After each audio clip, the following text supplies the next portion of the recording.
يستطيع منكم طولا أن ينكح المحصنات المؤمنات فإنما ملكت أيمانكم من فتياتكم المؤمنات والله أعلم بإيمانكم بعضكم من بعض فانكحوهن بإذن أهلهن وآتوهن أجورهن بالمعروف محصنات غير مسافحات ولا متخذات أخدان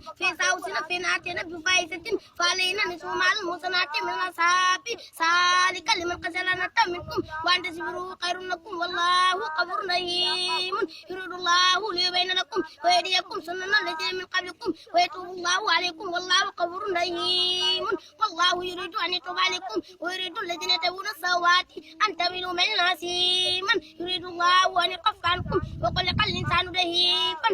منكم ولا تقتلوا أنفسكم إن الله كان بكم رحيما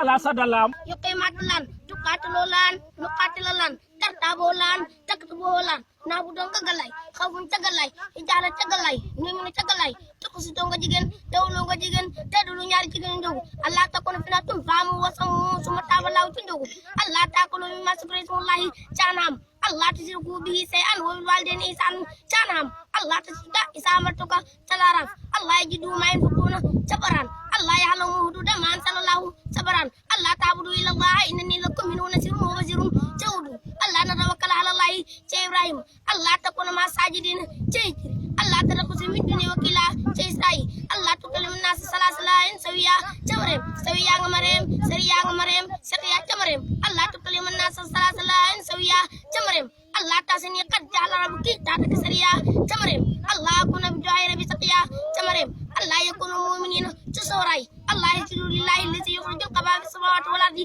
janan Allah ta'ala alayhi wa atuni muslimina janan Allah taqaw fil mizan jaraman Allah tunfiqu fi sabilillahi wallahi mirasu samawati jadi salimuna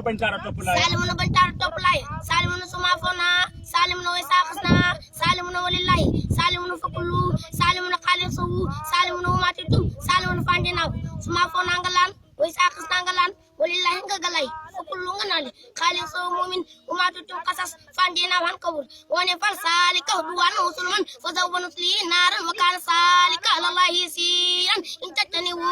kabaira ma tunawnahu nukaffir ankum sayyatikum wa nudkhilkum madkhalan kariman wala tatamanu ma fatallahu bihi ba'dakum ala ba'din lirjalin sibun ma yaksabu